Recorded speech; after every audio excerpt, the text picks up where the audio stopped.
시어머니에게서 전화가 걸려왔을 때 나와 박지훈은 막짐을 찾은 참이었다. 제주도의 공기는 습하고 뜨거웠고 바다 비린내가 섞여 피부에 끈적하게 달라붙었다. 가방 안에서 휴대폰이 진동했고 화면에는 어머니라는 글자가 떠 있었다. 박지훈은 짐 카트를 밀며 나를 한 번 바라봤다. 나는 받지 않았다. 진동이 멈췄다. 그리고 10여 초 뒤 다시 집요하게 울리기 시작했다. 받아. 내가 말했다. 박지훈은 전화를 받더니 스피커폰을 켰다. 시어머니의 날카로운 목소리가 공항의 시끄러운 배경음까지 뚫고 날아왔다. 너희 지금 어디야? 당장 돌아와. 큰일 났어.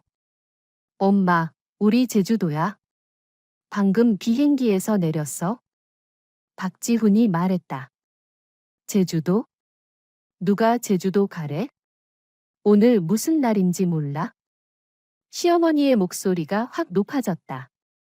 내 누나 쪽에서 일이 터졌어. 호텔에서 청구서를 집으로 보냈어. 6천만 원이야. 결혼식 비용을 아직 안 냈대. 지금 호텔 사람들도 와 있고 내 누나랑 매형도 집에 앉아 있어. 너희 빨리 돌아와서 처리해. 나는 휴대폰을 받아 스피커폰을 끄고 귀에 댔다. 어머니, 호텔이 형님한테 결제하라고 한 거면 어머니와 형님, 아주버님이 처리하시면 되잖아요. 저희가 결혼식에 초대받았나요? 아니잖아요. 그런데 이 일이 저희와 무슨 상관이 있죠? 한서연. 너 지금 그게 무슨 말이야? 한 가족이잖아. 지금 내 형님 쪽이 어려운 상황인데 동생 부부가 팔짱 끼고 보고만 있을 수 있어? 당장 가장 빠른 비행기 표 끊어서 돌아와. 그 돈 너희가 먼저 좀 막아. 시어머니의 말투는 의심의 여지가 없었다. 언제나처럼 모든 것이 당연하다는 태도였다. 어머니, 저희는 대신 낼 수 없습니다. 결혼식에도 참석하지 않았고 그 돈도 저희가 진 빚이 아니에요. 법적으로도 도의적으로도 저희와 상관없는 일입니다. 내 목소리는 아주 평온했다. 높낮이조차 없었다. 박지훈은 옆에 서서 멀리 있는 안내 표지판을 바라볼 뿐 아무 말도 하지 않았다. 지훈아, 내 아내가 지금 무슨 소리를 하는지 들어봐라. 너 남자 맞아? 집안에 일이 터졌는데 밖에서 놀고 있어? 내가 분명히 말하는데 오늘 너희가 안 돌아와서 이 돈 해결 안 하면 앞으로 나를 엄마라고 부를 생각도 하지 마. 시어머니가 악을 쓰기 시작했다. 박지훈이 마침내 입을 열었다. 목소리는 조금 메말라 있었다. 엄마, 서연이 말이 맞아. 누나가 우리를 초대하지도 않았고 미리 한마디도 안 했어. 이 돈 우리는 낼 수 없어. 전화기 넘어가 1초 정도 조용해졌다. 곧이어 어수선한 소음이 들려왔고 그 사이로 큰 신우이 박지은의 울먹이는 고함이 섞여 들어왔다. 지훈아, 너 내 동생 맞아? 내 누나가 사람들한테 이렇게 몰리고 있는데 그냥 보고만 있을 거야? 호텔에서 경찰 부르겠대. 엄마 혈압도 올랐어.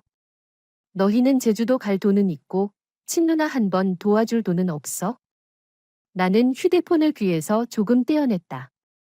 이런 말들 너무 익숙했다. 지난 10년 동안 비슷한 장면이 다른 핑계로 셀 수 없이 반복되었다.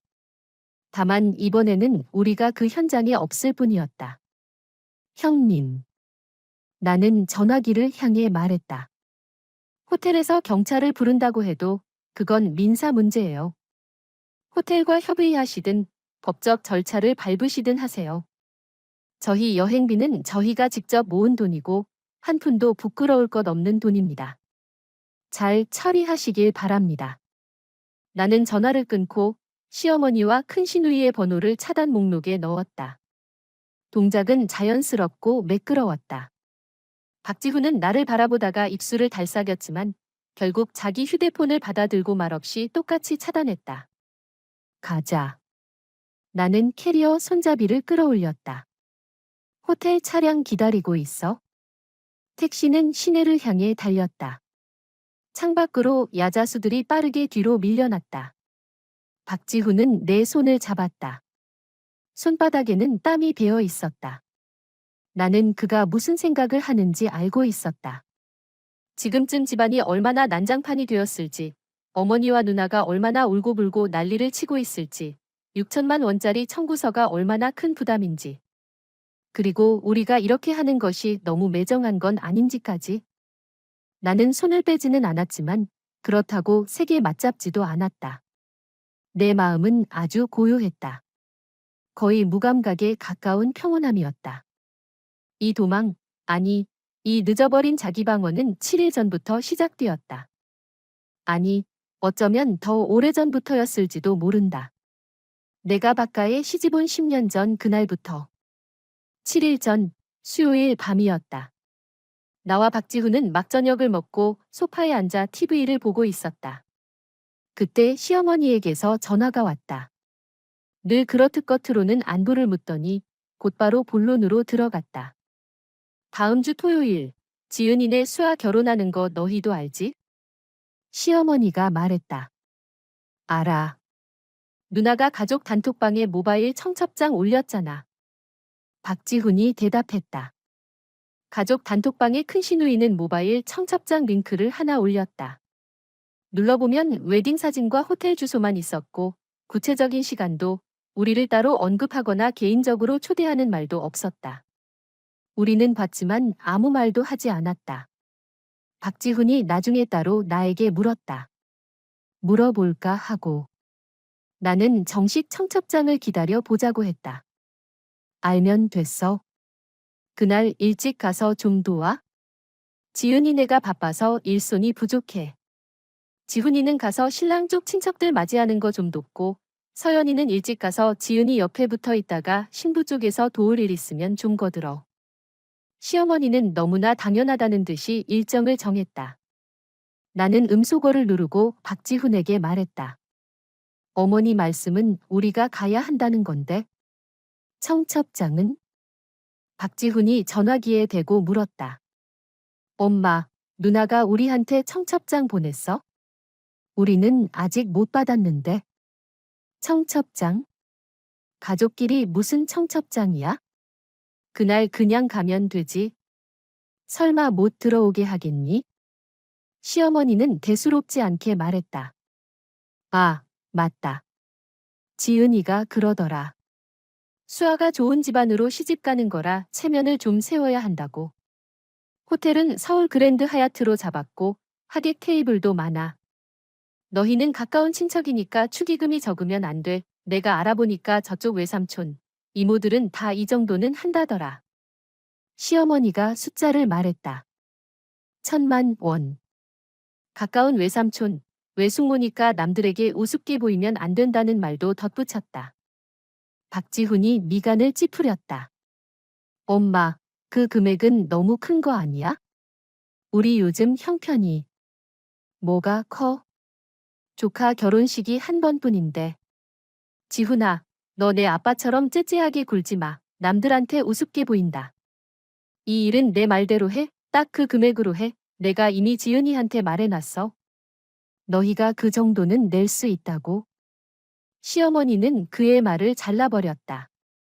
말투에는 짜증이 배어 있었다. 전화가 끊긴 뒤 박지훈은 초조한 듯 머리를 헝클었다. 이 축의금.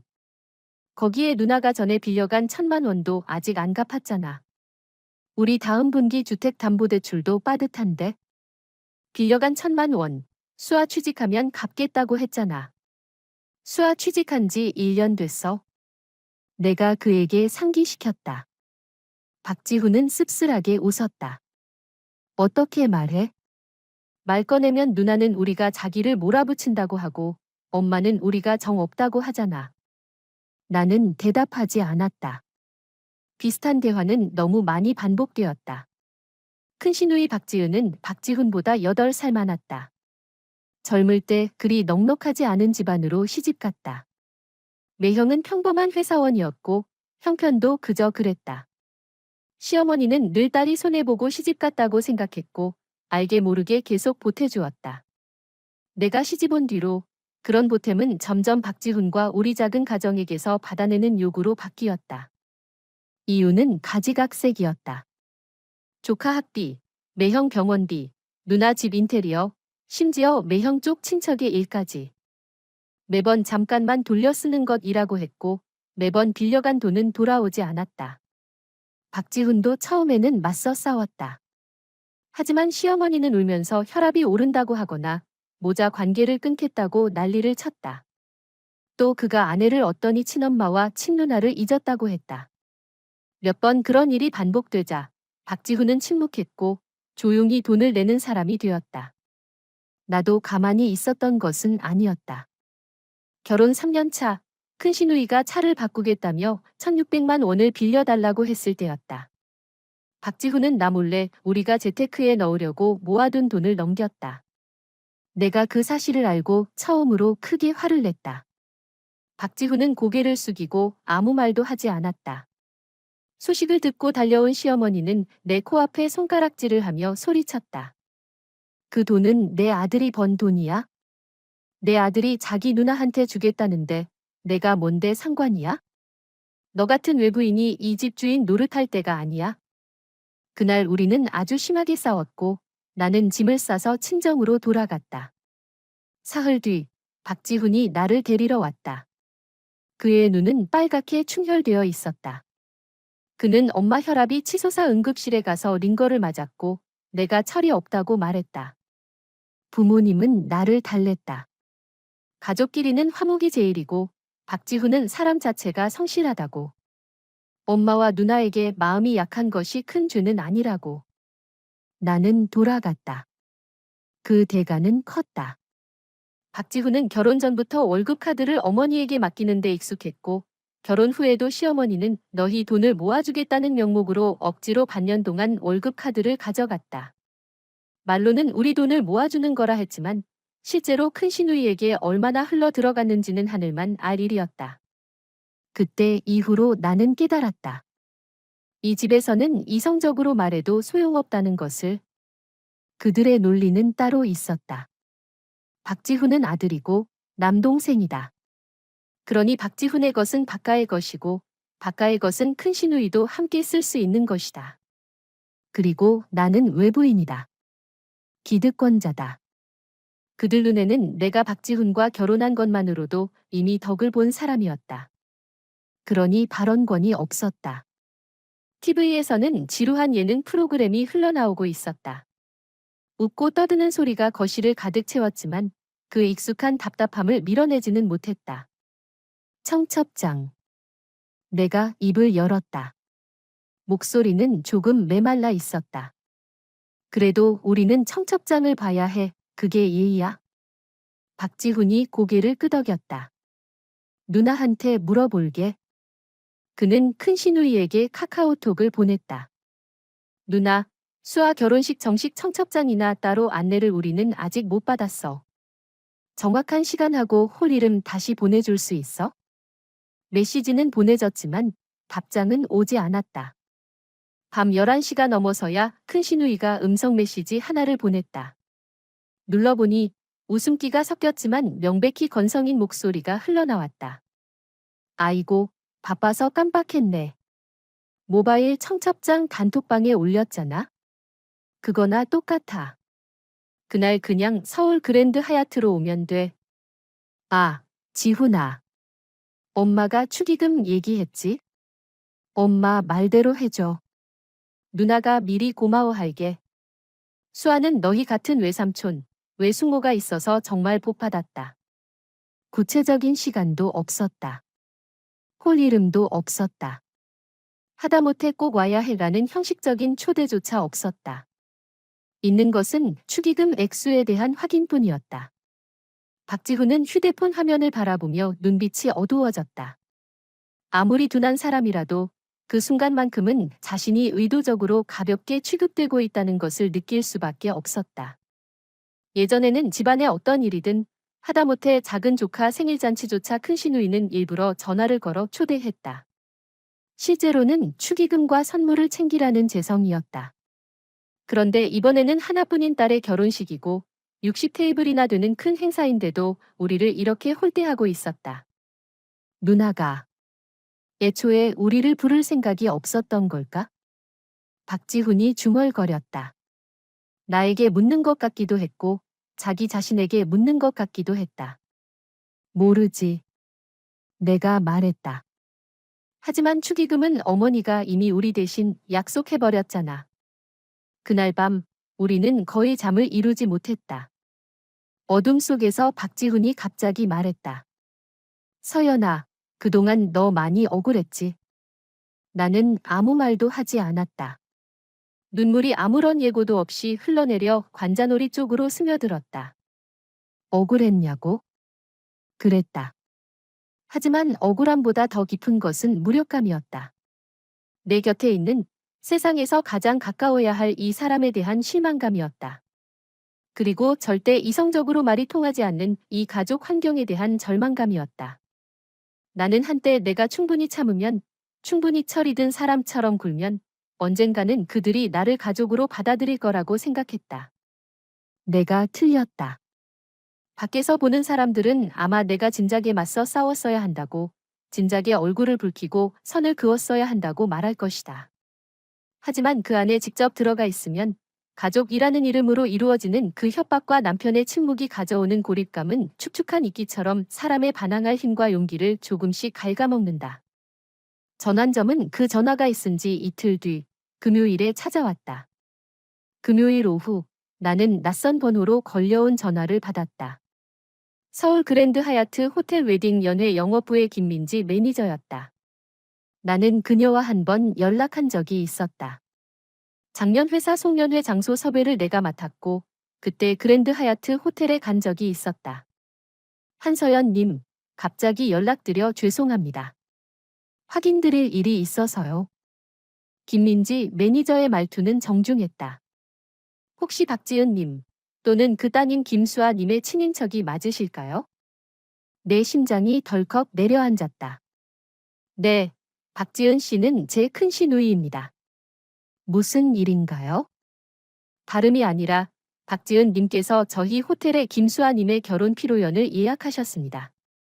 총 60테이블이고 토요일 저녁 행사입니다. 웨딩 패키지에는 플라워 장식, 조명 음향, 웰컴 드링크와 서비스 비용까지 포함되어 있습니다. 현재 잔금이 6천만 원 남아 있는데 오늘 안으로 완납되지 않으면 계약상 저희는 내일 행사를 취소할 수 있습니다. 이미 납부된 계약금 2천만 원도 환불되지 않고요. 잔금 6천만 원? 계약금 2천만 원까지 더하면 이 결혼식 피로연 총액은 8천만 원이었다. 서울의 평범한 가정 기준으로는 분명 최고급 수준이었다. 큰 시누이네가 이 돈을 낼 수 있을 리 없었다. 시어머니 손에도 그만한 현금이 있을 것 같지는 않았다. 나는 숨을 가다듬었다. 김 매니저님, 계약서 첨부 파일을 제 이메일로 보내주세요. 하지만 분명히 말씀드리겠습니다. 저와 제 남편은 이 일에 대해 전혀 알지 못했고 긴급 연락처로 등록되는 것에 동의한 적도 없으며 어떤 결제 책임도 부담하기로 한 적이 없습니다. 계속 박지은 씨 본인에게 연락하시거나 다른 친인척 쪽으로 연락해 보시는 게 좋겠습니다. 네, 한서연 님, 우선 보내드리겠습니다. 그래도 박지은 님께 연락 좀 부탁드려도 될까요? 정말 취소되면 손해가 너무 커서요. 전화를 끊고 나는 사무실 자리에서 한동안 움직이지 못했다. 손발이 차갑게 식어 있었다. 몇 분 뒤 메일 알림음이 울렸다. 나는 첨부 파일을 열었다. 결혼 피로연 계약서 스캔본이었다. 마지막 페이지, 긴급 연락처란에 나와 박지훈의 이름과 휴대폰 번호가 버젓이 적혀 있었다. 필체는 큰 시누이의 것이었다.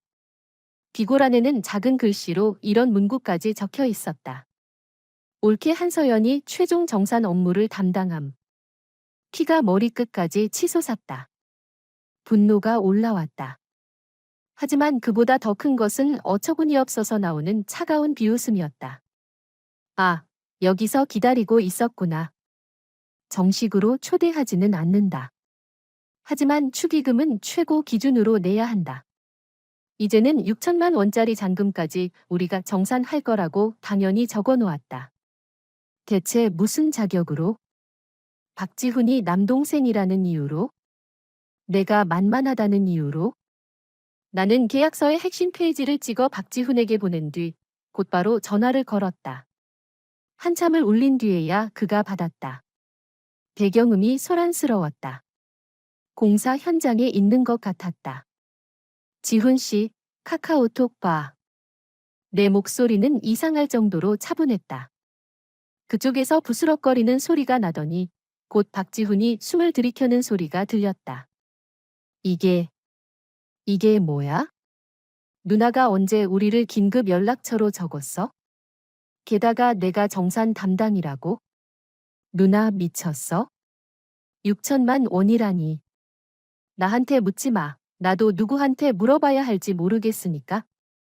내가 말했다. 호텔에서는 오늘 안에 잔금을 내야 하고 아니면 취소된대. 계약금 2천만 원도 못 돌려받고. 지금 너희 누나랑 수아는 연락이 안 된대.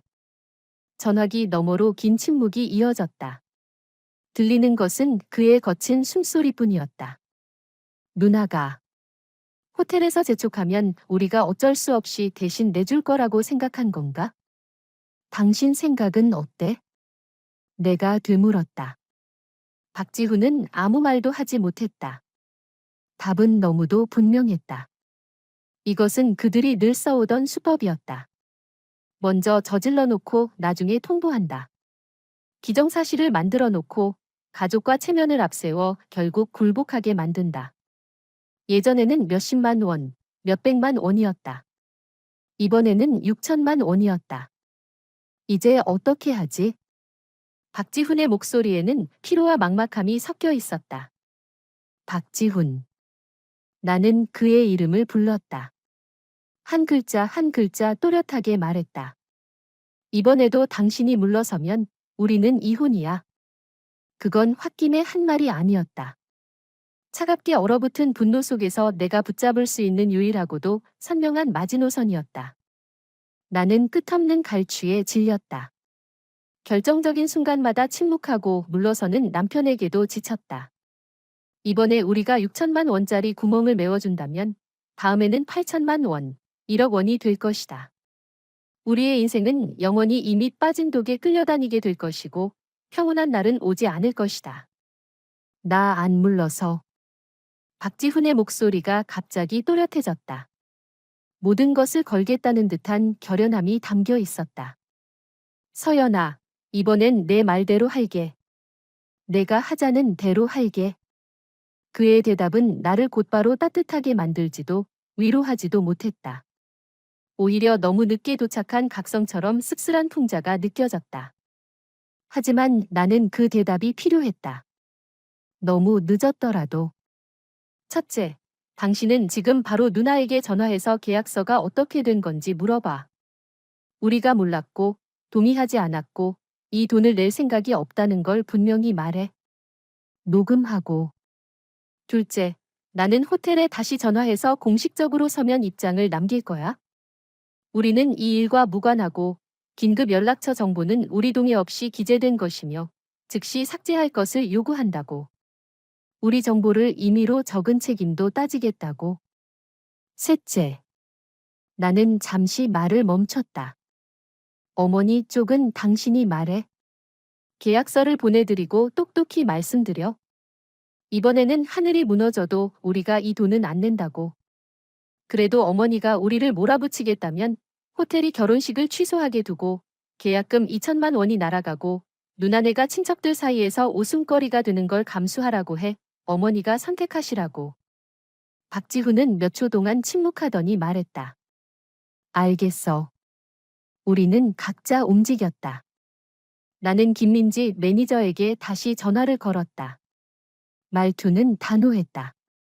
내 입장을 분명히 밝히고 그 내용을 기록으로 남겨달라고 요구했다. 김민지 매니저도 상황을 이해한 듯했다.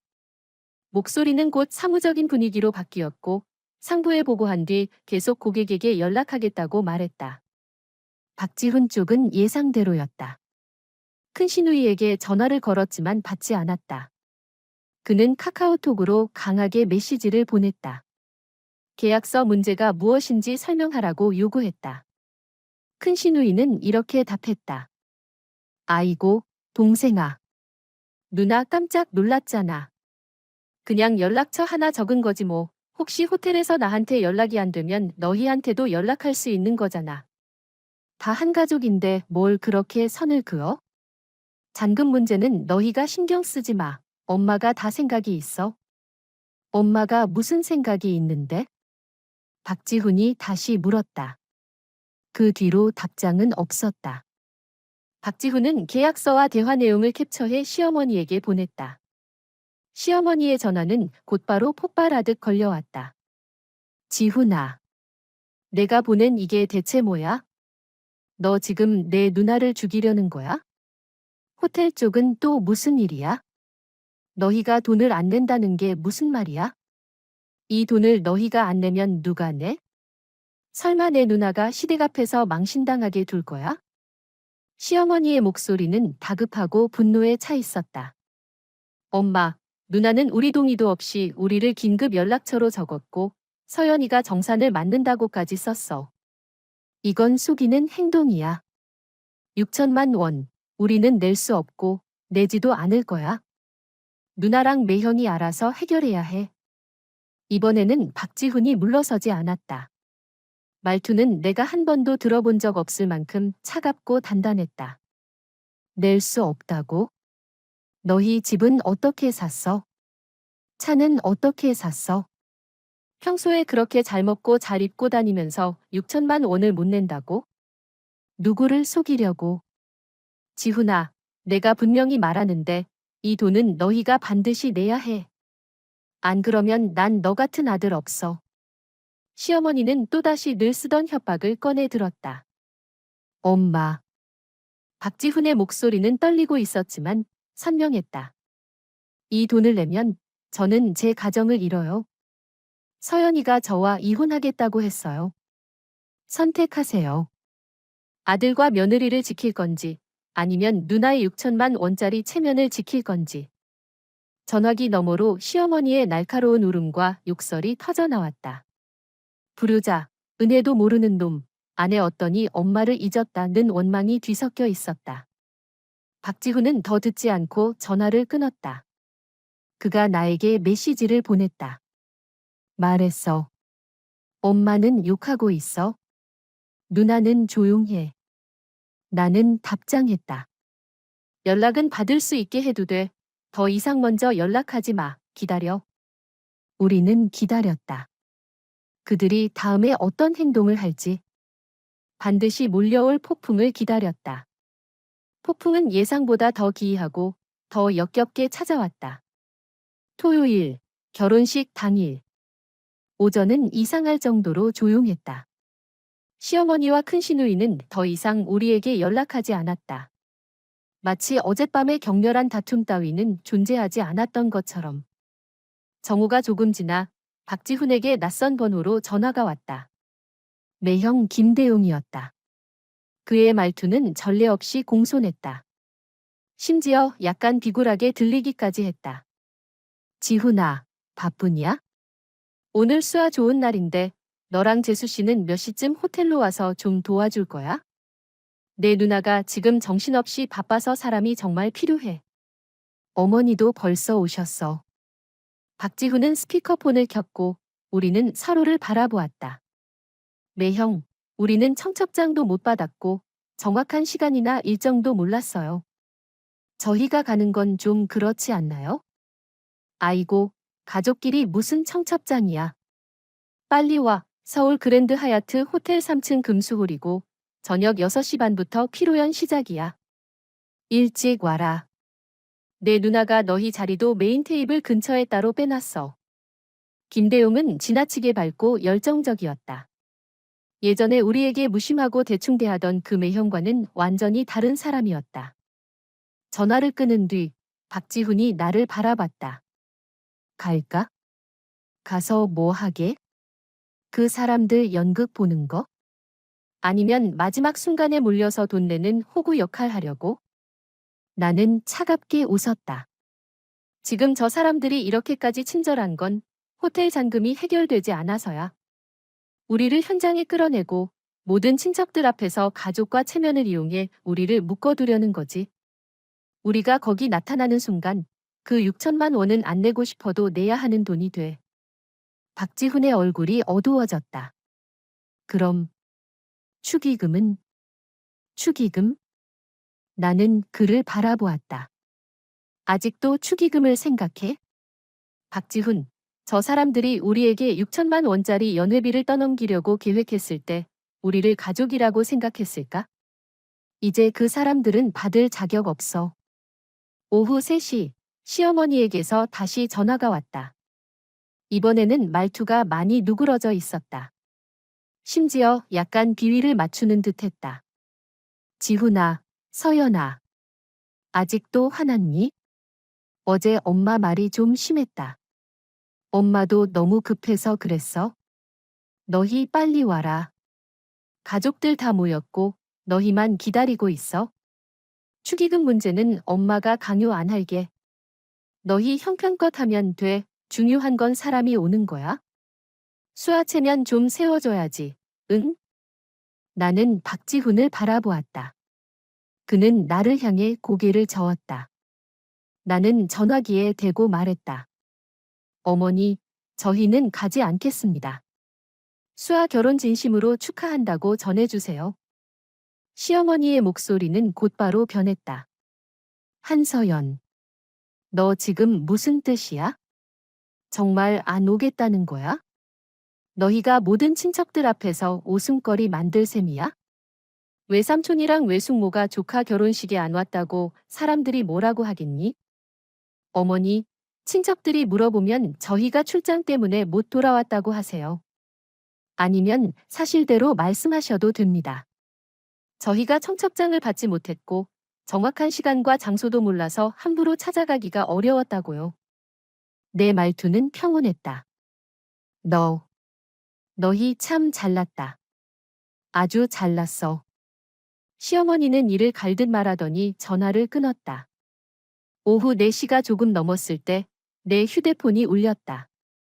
수아였다. 큰시누이의 딸, 그녀가 나에게 직접 연락하는 일은 거의 없었다. 외숙모. 전화기 너머 수아의 목소리에는 울음기가 섞여 있었다. 외숙모랑 외삼촌, 정말 제 결혼식에 안 오세요? 저는 정말 두 분이 와주셨으면 좋겠어요. 엄마가 잘못한 일들이 있다는 거 알아요. 제가 대신 사과드릴게요. 그런데 오늘은 제 인생의 한 번뿐인 날이잖아요. 와주시면 안 돼요? 저를 봐서라도요. 네. 내 마음이 살짝 저릿해졌다. 수아라는 아이가 본질적으로 나쁜 아이는 아니었다. 다만 엄마와 외할머니에게 지나치게 응석바지로 자라 조금 자기중심적일 뿐이었다. 그녀가 이 전화를 걸었다는 것은 아마 어쩔 수 없이 떠밀렸거나 아니면 정말로 약간의 진심이 있었을 것이다. 나는 한숨을 내쉬었다. 수아야, 외숙모는 내 결혼을 진심으로 축하해. 앞으로 행복하게 살기를 바라. 그런데 호텔 잔금 6천만 원 이야기는 알고 있었니? 전화기 너머가 잠시 조용해졌다. 곧 수아의 목소리가 낮아졌다. 엄마랑 외할머니가 상의하는 걸 들었어요. 외삼촌이랑 외숙모가 도와줄 거라고. 외숙모, 저도 그게 잘못된 거 알아요.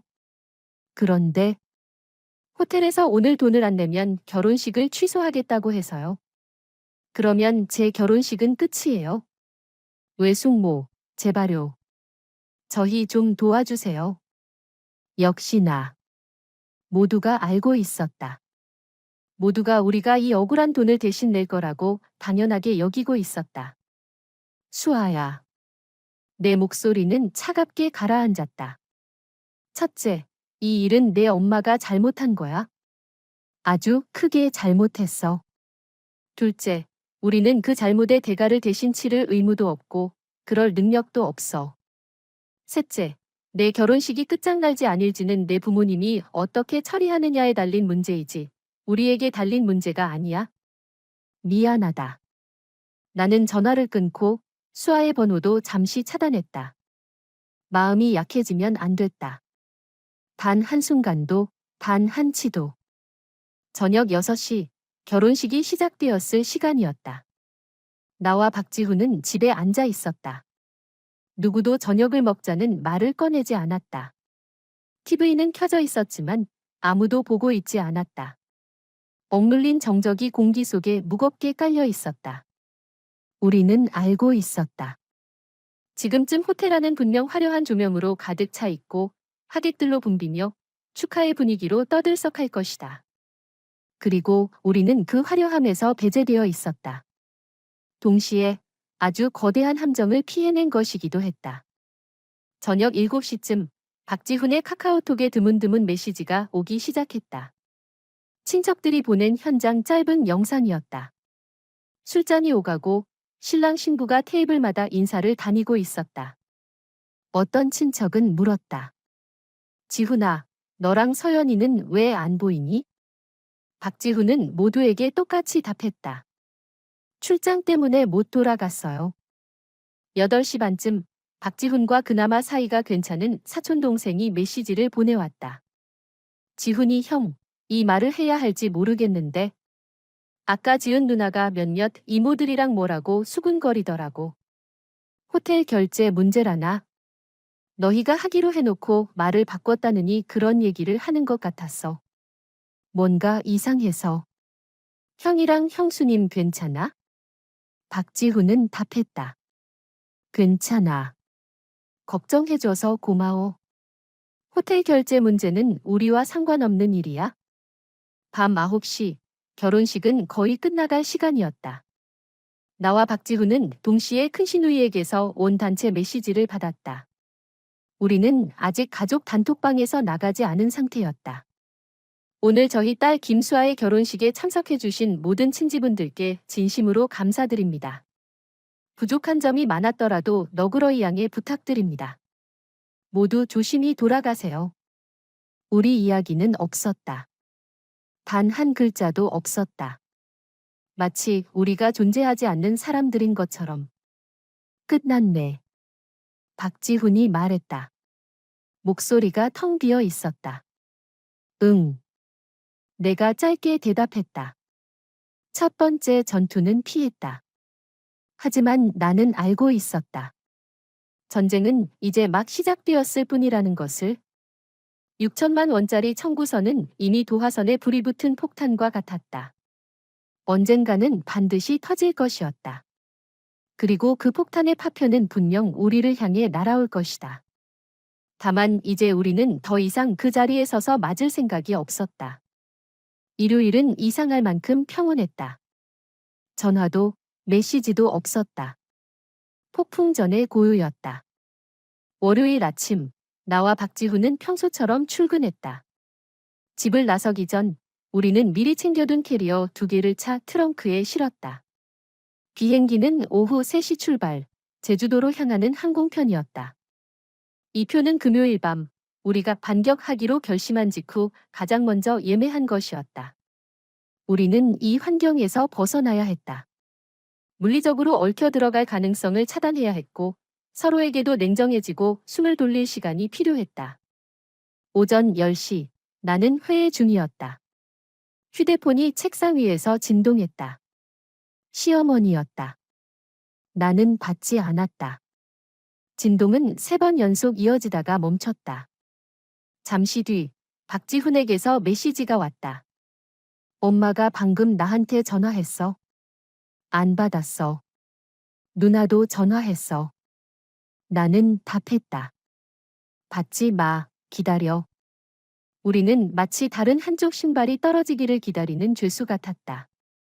다만 이번에는 우리 손에 열쇠가 있었다. 점심때 내 휴대폰으로 문자 한 통이 들어왔다. 서울 지역 유선번호에서 온 문자였다. 한서연님, 박지훈님, 서울 그랜드 하얏트 호텔 법무팀입니다. 박지훈님의 결혼 피로연 잔금 미납건과 관련하여 여러 차례 연락을 시도했으나 연결되지 않았습니다.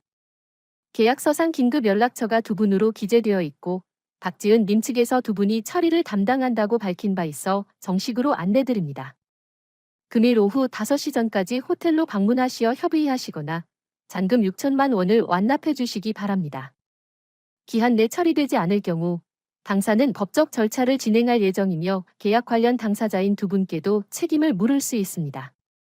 신중한 판단 부탁드립니다. 드디어 왔다. 바로 법무팀 통지로 올라갔다. 게다가 관련 당사자 책임이라는 표현까지 명확히 적혀 있었다. 호텔의 압박이었다. 동시에 큰 시누이와 시어머니가 책임을 우리 쪽으로 떠넘긴 결과이기도 했다.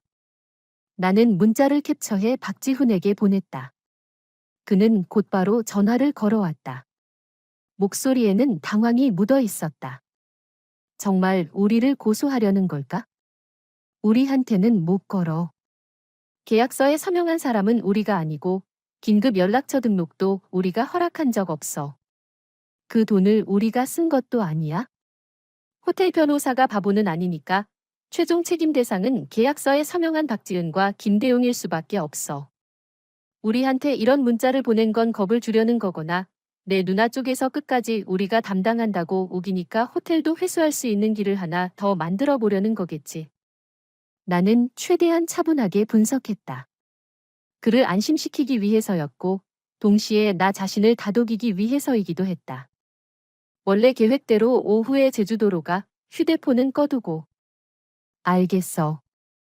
박지훈은 잠시 말을 멈췄다가 말했다. 서연아, 나 조금 무서워. 뭐가 무서워?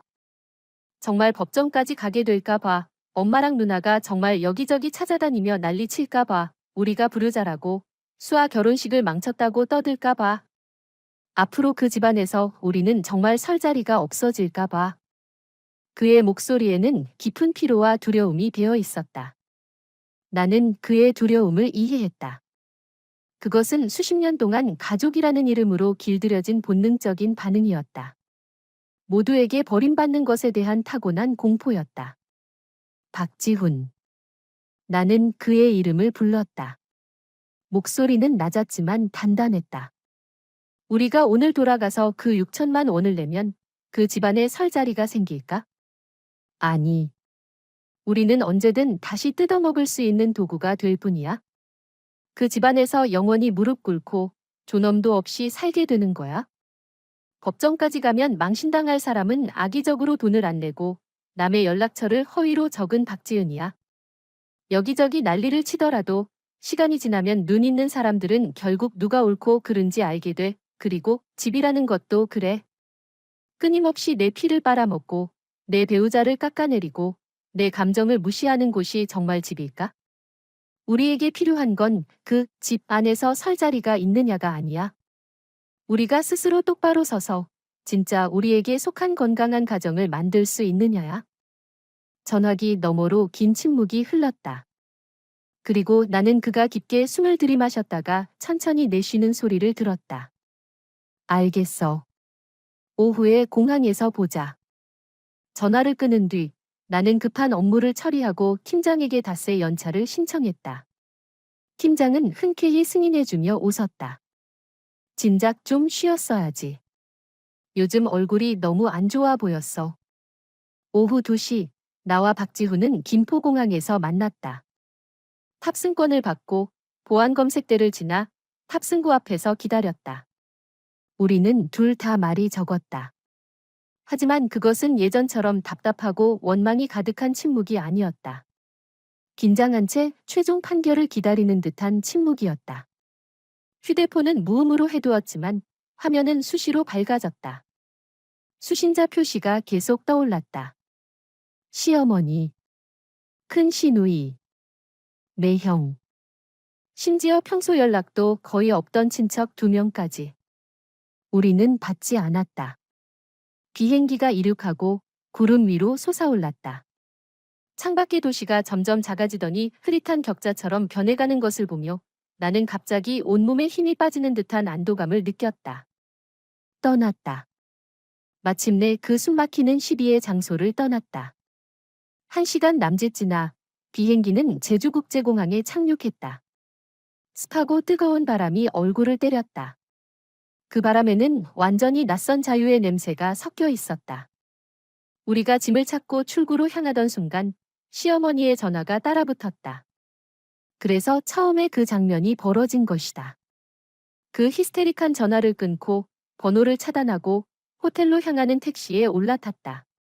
그 모든 과정 동안 나와 박지훈은 더 이상 대화를 나누지 않았다.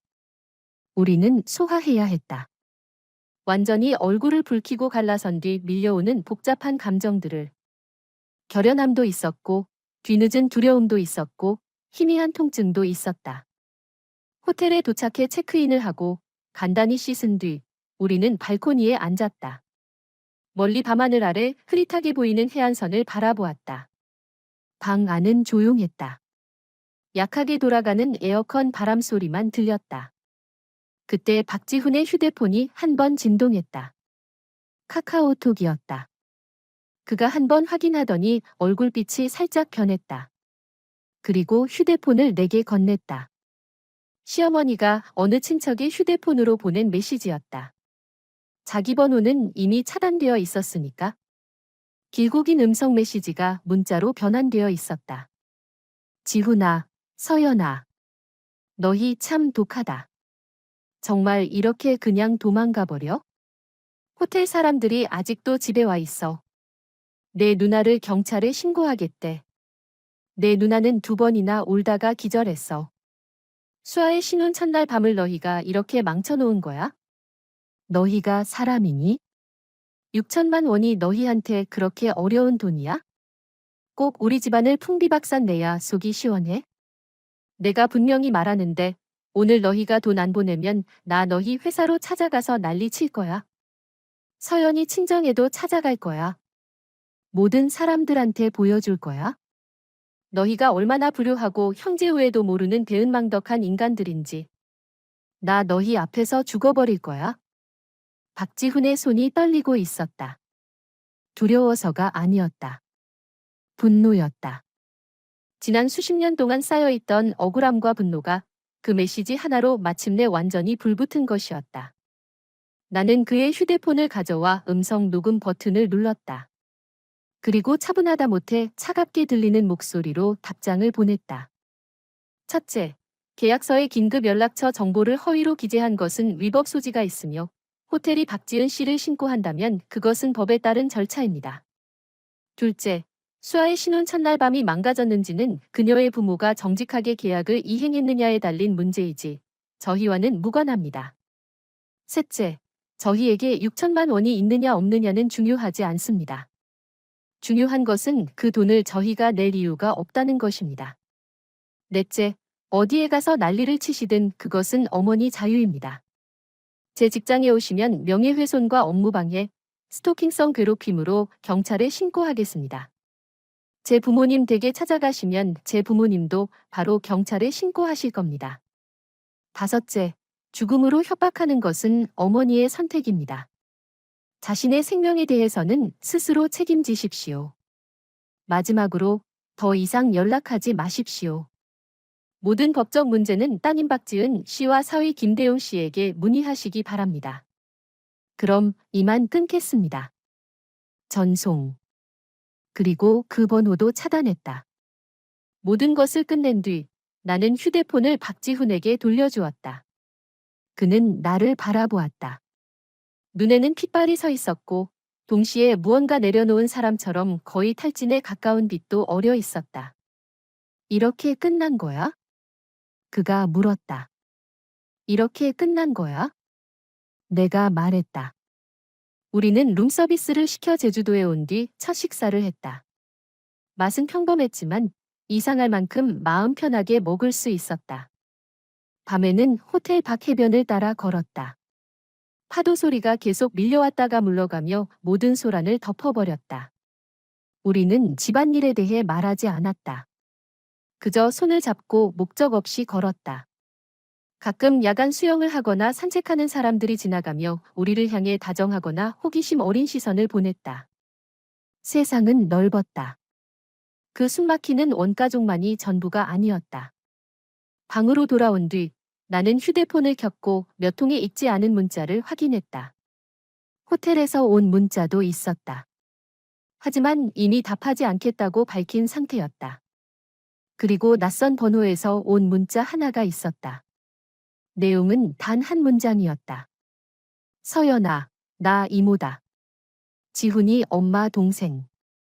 집안일은 어느 정도 들었다. 너무 마음 아파하지 마라. 어떤 일은 피하는 게 맞을 때도 있다.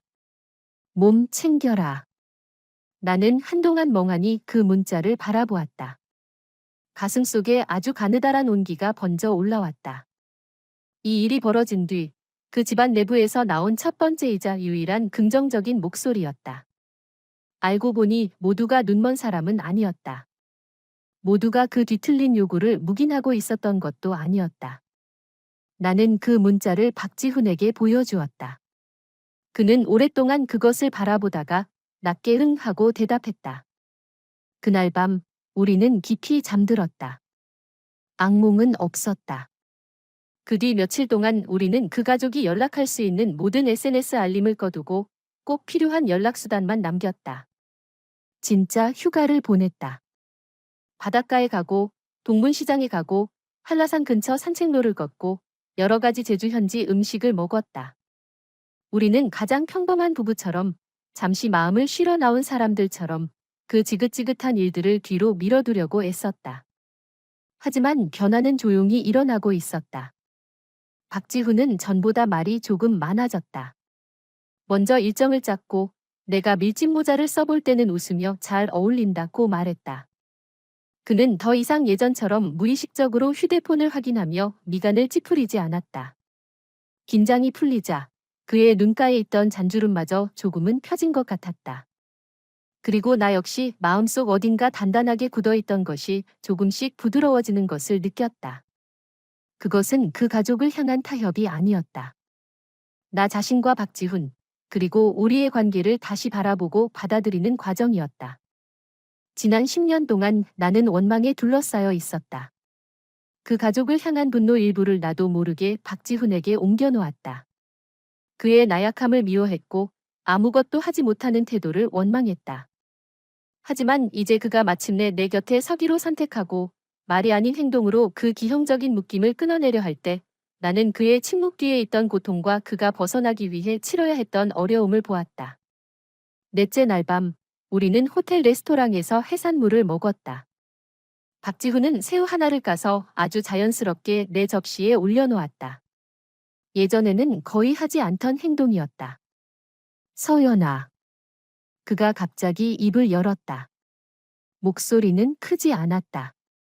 돌아가면 엄마한테서 내 월급 카드를 다시 가져오려고 해. 앞으로 우리 집 돈은 내가 관리해. 나는 새우를 집던 손을 잠시 멈췄다. 어머니가 동의하지 않으실 거야? 동의하든 말든 이제 중요하지 않아. 박지훈은 물을 한 모금 마셨다. 예전에는 돈을 엄마에게 맡기는 게 효도라고 생각했어. 엄마를 안심시키는 거라고. 그런데 이제야 알겠어? 그건 엄마에게 아직 나를, 그리고 우리 작은 가정을 통제할 수 있다는 착각을 심어준 것뿐이었어. 그동안 엄마가 누나에게 보태준 돈은 겉으로 드러난 것보다 훨씬 많아. 우리 집 전세금 마련할 때 엄마가 5천만 원을 보태준 건 맞아. 하지만 그 뒤로 이런저런 명목으로 우리에게서 가져간 돈은 이미 그보다 훨씬 많아. 그 돈을 하나하나 계산하고 싶지는 않아. 계산도 안 되고 의미도 없어. 하지만 앞으로는 절대 이렇게 살 수 없어. 나는 그를 바라보았다. 레스토랑의 부드러운 조명 아래 그의 눈빛은 진지했다. 그리고 누나가 예전에 빌려간 1천만 원. 그가 말을 이었다. 돌아가면 정식으로 돌려달라고 할 거야? 차용증 쓰고 상환 계획도 정하게 할 거야? 또 발뺌하면 법적 절차 밟을 거고. 예전에는 얼굴 붉히는 게 보기 싫다고만 생각했는데 이제 생각해보니 그 사람들이 체면을 버릴 때 우리가 왜 대신 그 체면을 지켜줘야 하지? 정말 마음 정했어? 내가 물었다. 더 심하게 난리 날 수도 있어? 정했어. 박지훈은 씁쓸하게 그러나 단단하게 웃었다. 최악의 결과라고 해봐야 서로 죽을 때까지 안 보고 사는 거겠지. 하지만 적어도 우리 작은 가정은 깨끗하고 가벼워질 거야. 서연아, 미안해. 내가 이렇게 오래 기다리게 하고, 이렇게 많은 상처를 받게 해서. 앞으로는 이런 일을 너 혼자 마주하게 하지 않을게. 나는 괜찮아 라고 말하지 않았다. 그 세월의 억울함과 상처는 실제로 존재했으니까. 하지만 나는 식탁 위에 놓인 그의 손을 잡았다. 우리 같이 마주하자. 돌아가기 전날 우리는 휴대폰을 켜고 필요한 업무 메일 몇 개를 처리했다. 가족 단톡방은 이미 알림을 꺼두었지만 이런저런 경로로 드문드문 소식이 흘러들어왔다. 그날 밤 호텔 사람들은 결국 경찰에 신고하지 않았다고 했다. 대신 큰 시누이네에게 일주일 안에 잔금을 완납하지 않으면 소송을 제기하겠다는 최후 통첩을 보냈다고 했다. 시어머니는 여기저기 돈을 빌리러 다녔지만 모두 거절당했다고 한다. 심지어 내 부모님에게도 전화했다가 부모님에게 부드럽지만 단호하게 거절당했다. 부모님은 나중에 메시지를 보내 이 일을 알려주며 우리의 결정을 지지한다고 했다. 큰시누이와 매형은 친척들 사이에서 우리가 무정하고 의리도 없으며 사람을 죽게 내버려 두었다고 울며 호소했다. 처음에는 사정을 잘 모르는 친척 몇몇이 그 말에 맞장구 쳤다. 하지만 시간이 지나면서 분위기가 조금씩 바뀌었다. 어떤 친척은 뒤에서 말했다고 한다. 돈도 없으면서 60테이블짜리 행사를 왜 벌여? 또 다른 친척은 이렇게 말했다고 한다. 듣자 하니 친동생 부부한테 제대로 청첩장도 안 보냈다며? 그건 너무 심한 거 아니야? 그때 박지훈에게 메시지를 보냈던 사촌동생은 나중에 카카오톡으로 다시 말했다. 큰시누이가 친척들 앞에서 우리가 돈을 내기로 했다가 말을 바꿨다고 떠들자 그가 그 자리에서 물었다고 했다. 지은 누나, 그 계약서 진짜 지훈이 형네가 서명한 거예요? 그 사람들이 돈 내겠다고 한 증거 있어요? 큰시누이는 그 자리에서 말문이 막혔고 분위기는 어색해졌다고 한다. 보라. 세상 모든 사람이 어리석은 것은 아니었다. 피를 빨아먹는 사람들이 따뜻한 가족이라는 가면을 벗고 탐욕스럽고 추한 송곳니를 드러내는 순간 눈 있는 사람들은 자연스럽게 멀어지게 되어 있었다. 우리는 또 하나의 이야기도 들었다. 시어머니가 정말로 박지훈 회사 앞까지 찾아갔다고 했다. 하지만 보안 직원에게 제지당했고 큰 소동으로 번지지는 못했다. 그리고 그녀가 말했던 너희 앞에서 죽어버리겠다는 협박은 당연히 그 뒤로 아무 일도 없었다. 죽음을 앞세운 협박은 통제자의 마지막 무기다. 하지만 그것이 간파되고 상대가 더 이상 받아주지 않으면 그 무기는 힘을 잃는다. 6천만 원짜리 청구서가 결국 어떻게 해결되었는지는 우리는 더 이상 묻지 않았다. 그것은 이제 우리와 상관없는 일이었다. 돌아오는 비행기 안에서 나와 박지훈은 손을 맞잡고 있었다. 창밖에는 푸른 하늘과 흰 구름이 펼쳐져 있었다. 돌아가서 제일 먼저 뭐 할 거야? 내가 물었다. 먼저 처가에 가서 고양이 데려와야지. 우리는 출발하기 전 고양이를 내 부모님 댁에 맡겨두고 왔다. 그 다음엔 집에 가서 대청소. 그리고 좀 오래된 것들을 정리할 거야? 박지훈이 말했다. 나는 그의 말뜻을 알았다. 그것은 단순히 물건을 정리한다는 뜻만은 아니었다. 마음속의 단절과 정리까지 포함된 말이었다. 그 다음엔 열심히 일하고 제대로 살아야지. 박지훈은 나를 바라보았다. 주말에는 집 보러 가자. 집. 응, 이사 가자. 지금 사는 곳에서 조금 떨어진 데로. 환경이 좀 더 좋은 곳으로. 조금 작아도 괜찮아. 완전히 새로 시작하고 싶어. 그는 내 손을 꽉 잡았다. 우리 둘만. 나는 그의 어깨에 기대어 눈을 감았다. 그래. 새로운 시작. 그것은 도망이 아니라 더 건강하고 더 밝은 삶을 향해 스스로 걸어가는 선택이었다. 지난날의 상처는 아직 남아있을지도 모른다. 하지만 더 이상 피 흘리지는 않을 것이다. 천천히 딱지가 않고 결국 우리에게 경계와 마지노선을 일깨워주는 흔적이 될 것이다. 비행기가 착륙했고 우리는 익숙한 도시로 돌아왔다. 휴대폰을 켰지만 새로운 괴롭힘 전화나 문자는 없었다. 우리가 며칠 동안 떠나 있었다고 해서 세상이 무너지지는 않았다. 오히려 세상은 원래 있어야 할 선명한 질서를 드러내고 있었다. 우리는 내 부모님 댁에 가서 고양이를 데려왔다. 부모님은 아무것도 자세히 묻지 않았다. 다만 밥상을 한가득 차려놓고 밥을 먹고 가라고 했다. 식탁에서 아버지는 박지훈에게 소주 한 잔을 따라주며 말했다. 남자는 가정을 이루면 마음속에 자기 저울이 있어야 해. 앞으로는 너희 둘의 삶을 잘 지켜라. 박지훈은 엄숙하게 고개를 끄덕였다. 우리 집으로 돌아와 문을 열었다. 익숙한 풍경이 눈앞에 들어왔지만 이상하게도 얇은 유리막 하나가 사이에 낀 것처럼 거리감이 느껴졌다. 우리는 정리를 시작했다. 시어머니와 큰 시누이가 억지로 밀어넣었던 어떤 은혜나 감시의 의미를 가진 낡은 물건들을 골라 상자에 담았다. 거실에 걸려있던 시어머니가 고른 사진도 떼어냈다. 우리 둘 다 좋아하지 않았지만 그동안 차마 바꾸지 못했던 것이었다.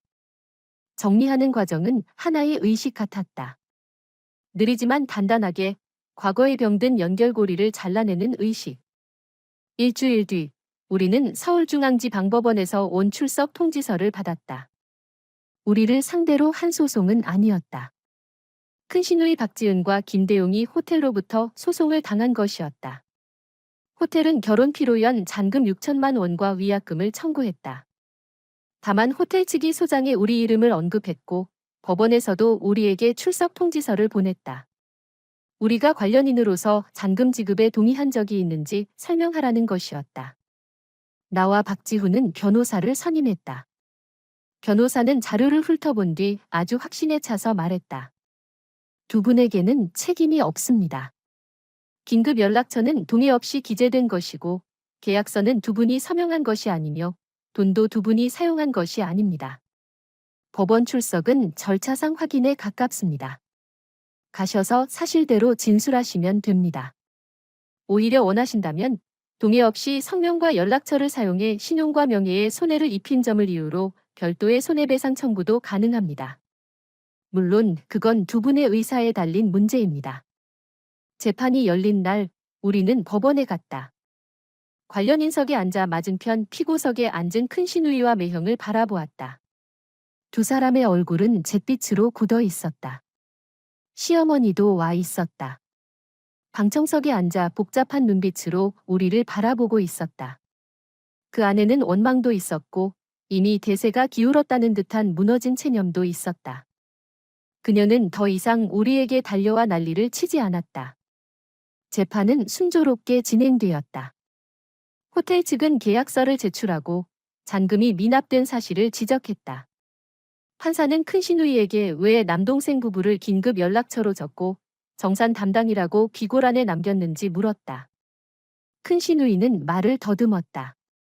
가족이라 괜찮을 줄 알았습니다. 그때는 깊이 생각하지 못했습니다. 판사는 다시 우리에게 그 사실을 알고 동의했는지 물었다. 우리와 변호사는 분명하게 진술했다. 우리는 알지 못했고 동의하지 않았으며 어떤 권한도 준 적이 없다고. 사실관계는 명확했고 증거도 분명했다. 판사는 박지은과 김대용에게 호텔 잔금과 위약금을 합쳐 총 6,400여만 원을 지급하라고 판결했다. 또한 호텔 측이 우리를 공동 채무자로 인정해달라고 한 청구는 기각했다. 동시에 판사는 법정에서 박지은 부부의 행위를 엄중하게 지적했다. 그것은 단순한 계약 위반일 뿐 아니라 자신의 채무를 타인에게 전가하려 한 불성실한 의도가 엿보이는 행동이라고 했다. 법원을 나서자 햇빛이 조금 눈부셨다. 큰시누이와 매형은 호텔 관계자들에게 둘러싸여 있었고 시어머니는 옆에서 눈물을 훔치고 있었다. 우리는 그쪽으로 가지 않았다. 그대로 주차장 쪽으로 걸어갔다. 끝났네. 박지훈이 말했다. 응, 법적으로는 끝났어. 내가 말했다. 생활 속에서의 끝과 시작은 이제 우리 손에 달려 있었다. 우리는 그들을 상대로 성명권 침해에 대한 반소를 제기하지 않았다. 그것은 관용 때문이 아니었다. 그런 사람들과 계속 얽히는 것 자체가 우리의 시간과 마음을 낭비하는 일이라고 생각했기 때문이다. 법의 판결은 이미 그들에게 필요한 교훈을 주었다.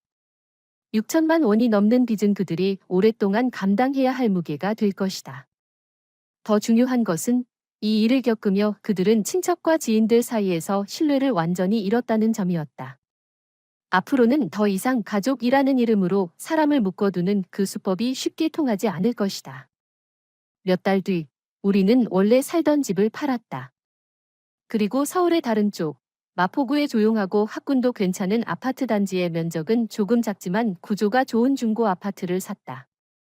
이사하는 날, 도와준 사람은 우리 둘과 내 부모님뿐이었다. 새 집은 우리 둘의 취향에 맞게 꾸몄다. 단순하고 밝고 따뜻하게. 시어머니는 더 이상 먼저 연락해오지 않았다.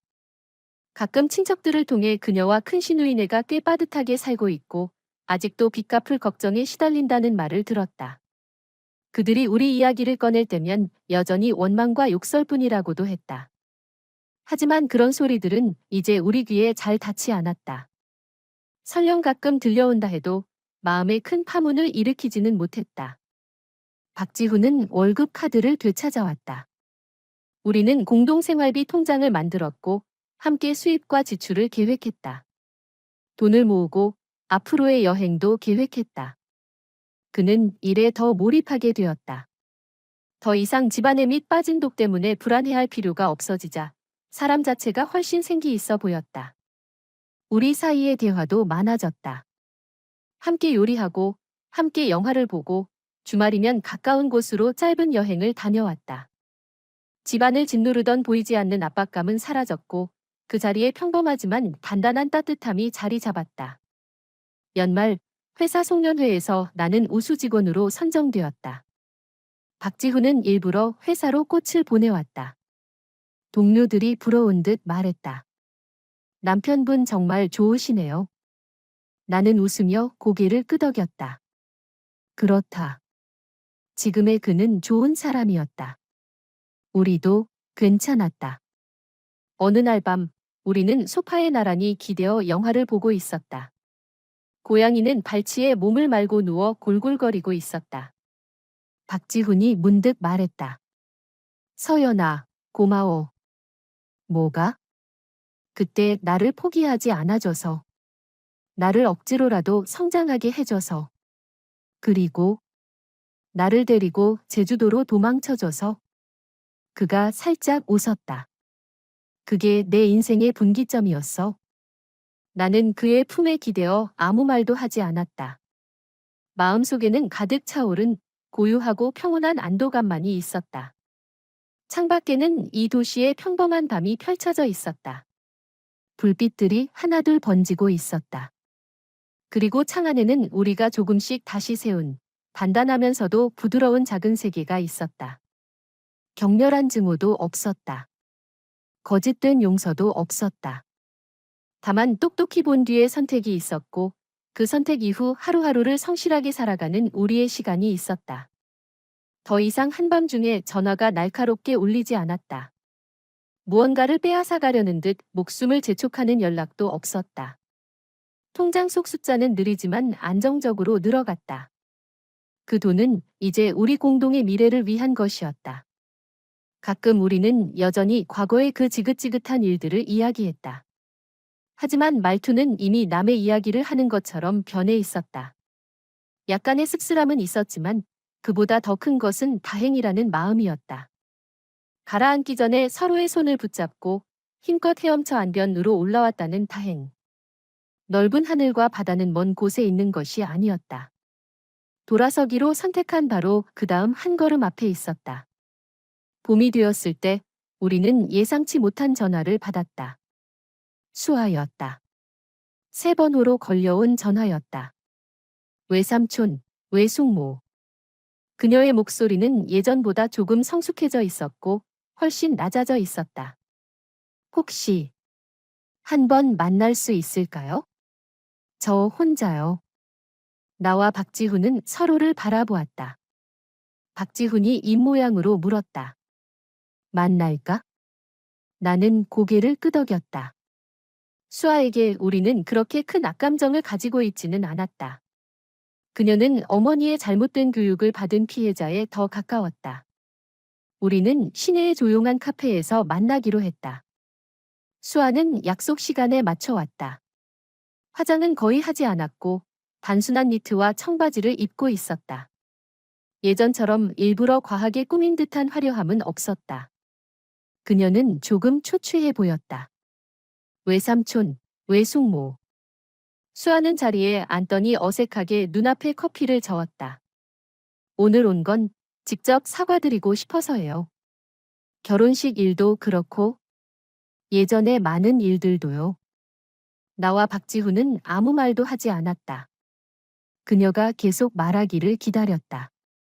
결혼식 잔금 6천만 원은 나중에 엄마 아빠가 차를 팔고 외할머니에게서 노후자금 일부를 받아서 겨우 갚았어요. 여기저기서 돈을 끌어모았고요. 신혼집 보증금 일부도 들어갔어요. 지금도 매달 빚을 갚고 있어요. 수아는 고개를 숙였다.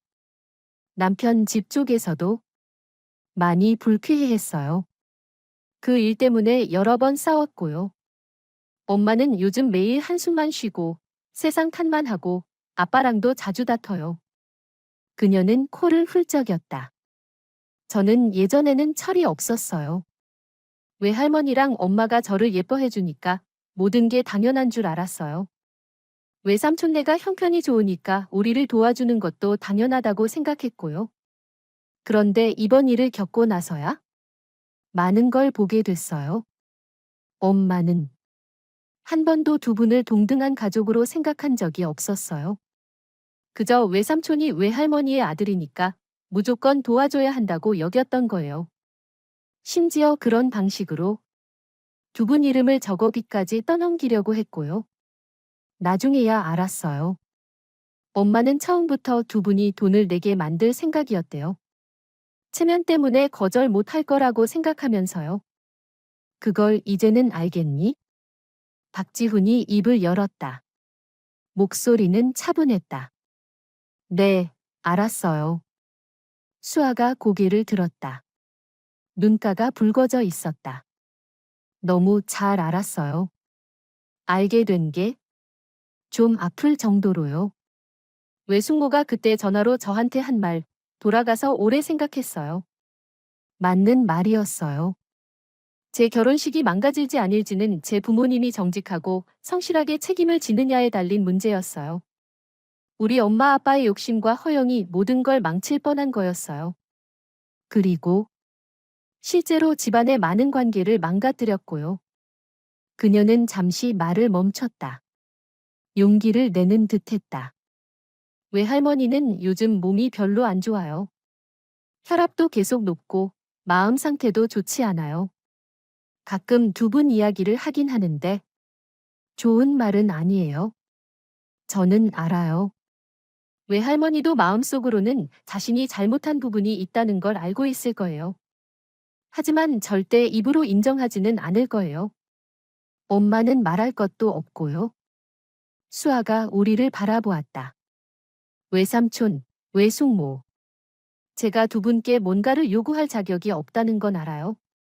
그래도 오늘 온 건 사과드리려는 것도 있고, 또, 만약 나중에 외할머니에게 정말 무슨 일이 생겨서 누군가의 도움이 필요하게 된다면, 적어도 두 분이 그 사실을 알 수는 있었으면 해요. 저는 다시는 엄마처럼 두 분을 그런 식으로 가족이라는 이름으로 얽어매지 않을게요. 수아의 말은 조금 의외였다. 한때 응석바지였고 자기중심적이었던 이 아이가 가족이 큰 변화를 겪고 현실의 차가운 대가를 치르며 정말로 반성하고 성장하기 시작한 듯했다.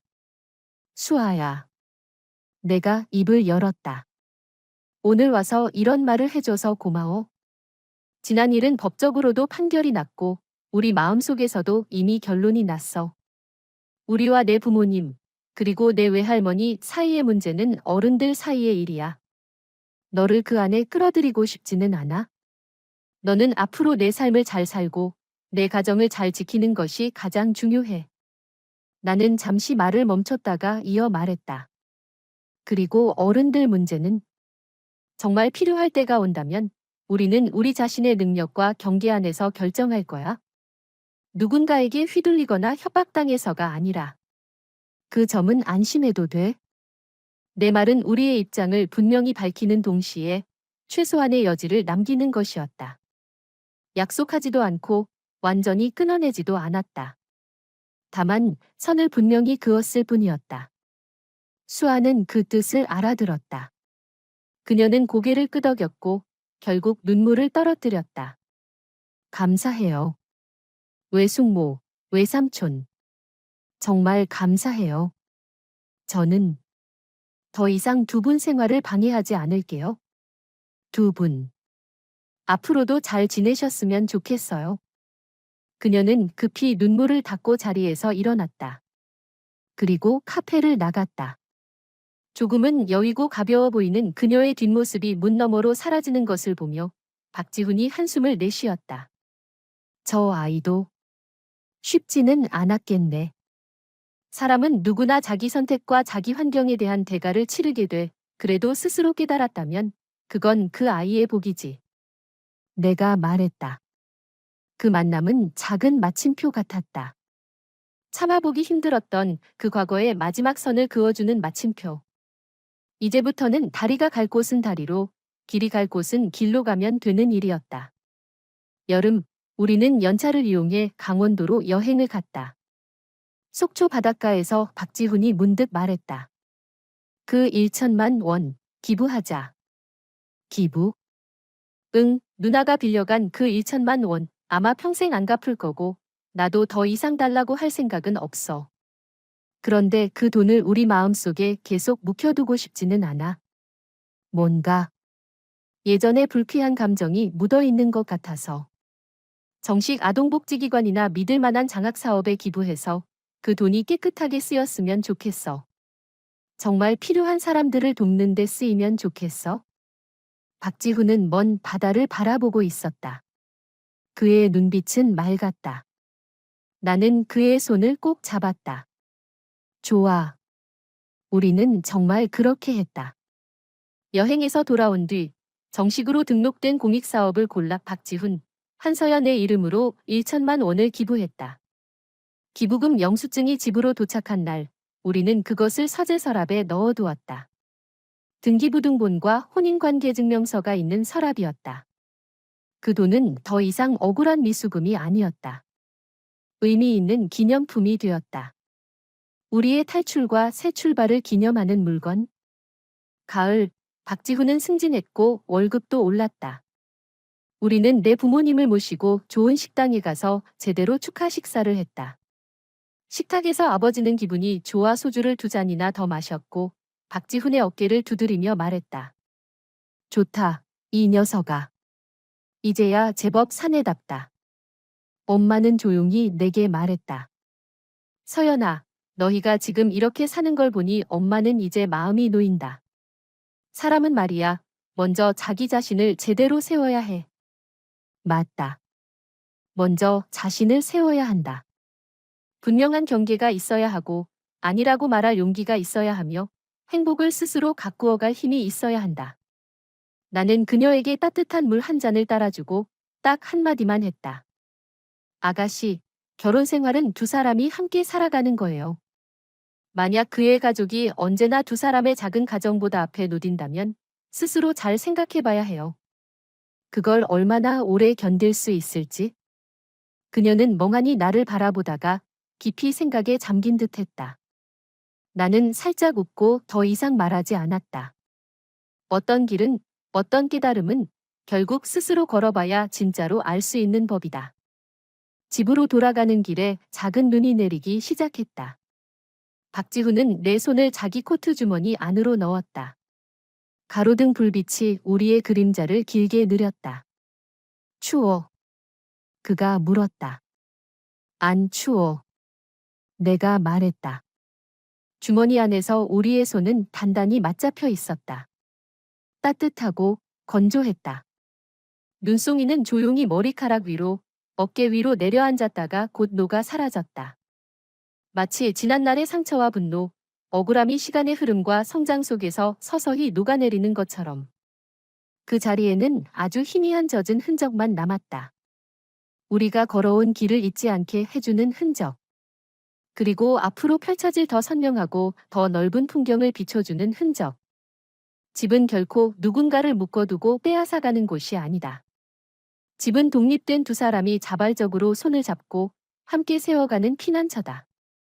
우리는 10년이라는 시간을 들여 넘어지고 부딪히며 마침내 그것을 제대로 세우는 방법을 찾아냈다.